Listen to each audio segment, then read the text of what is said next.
Hello, my name is Kana. I am an educator and I want to share some tips that you might find helpful as you begin on this homeschooling journey, perhaps for the first time. So, a little bit about myself. I've been a teacher for the past 10, 11 years, and I've taught Spanish for kindergarten all the way through 12th grade. In fact, even pre kindergarten, I've taught pre K, and I've taught adult senior citizens. So, I have a lot of experience, and I thought, that I could share some of this with you all as I get a little bit of a break out of the classroom. But I actually miss my kiddos, and I think that I could help you with some tips and some tricks that you can use in the classroom that can help make your learning experience more successful and flow just a little bit better. So I have a few ideas for different videos that I'll share with you. This first one I want to start off with would be kind of what most trained teachers do at the very beginning of the school year in order to make sure that the rest of the school year has a smooth flow. And that would be laying down and practicing rules and expectations. You may already think that your children know what your rules and expectations are. However, if your children cannot say what your rules and expectations are, like just like that, they probably aren't that clear. And so it is important to lay down what the rules and expectations are in order for learning to be successful. You really do need that structure in the classroom. So for me, I only have 3 rules in my classroom, and they are very simple. My rules are: be responsible, be respectful, and be ready to learn. Now, rules should be positive. They should be about developing the ambiance of your classroom or your house, right? Your home or your family. So your rules may be different. Your rules may be compassionate, be kind, be understanding, be open-minded.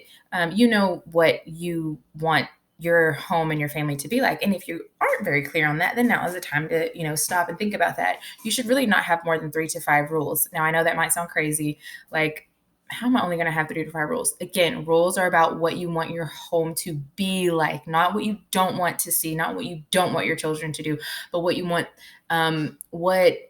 your children to, essentially the values of your home and your family or your classroom, right? So mine are responsibility, respect, and readiness to learn. Okay.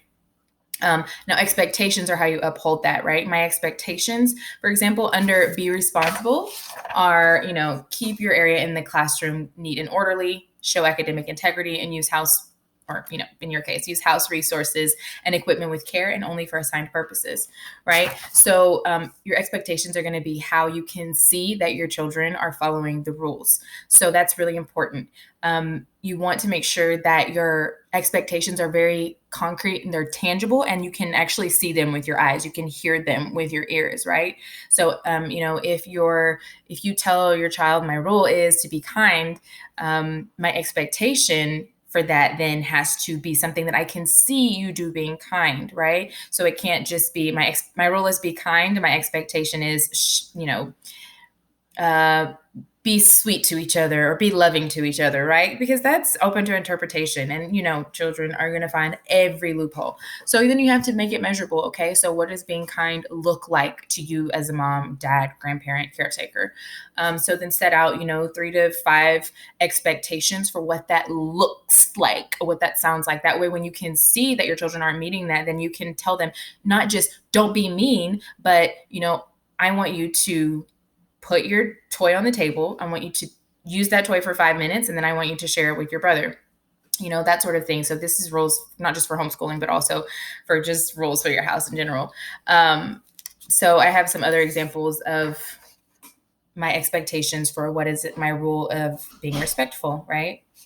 And you can adapt and modify those according to your rules. My rules for being ready to learn: finish your food and candy before we start lesson. Keep all your cell phones and earphones away, that sort of thing. Be ready to learn. Okay. So that's just something that I wanted to share with you all. It is very important that you practice these things. It is important that you have consequences for them, right? And I think that your consequences should be logical. Personally, if you're eating food and candy and I asked you not to do that while we're doing a lesson, then the consequences, you're going to need to throw that in a trash can, or you're going to need to put that away. Simple, logical, consequence, right? But this is something that should be laid down and practiced and reminded and repeated. Your children should know them. You can even do a signed contract. That's something that's going to make your life so much better and your children's learning so much smoother.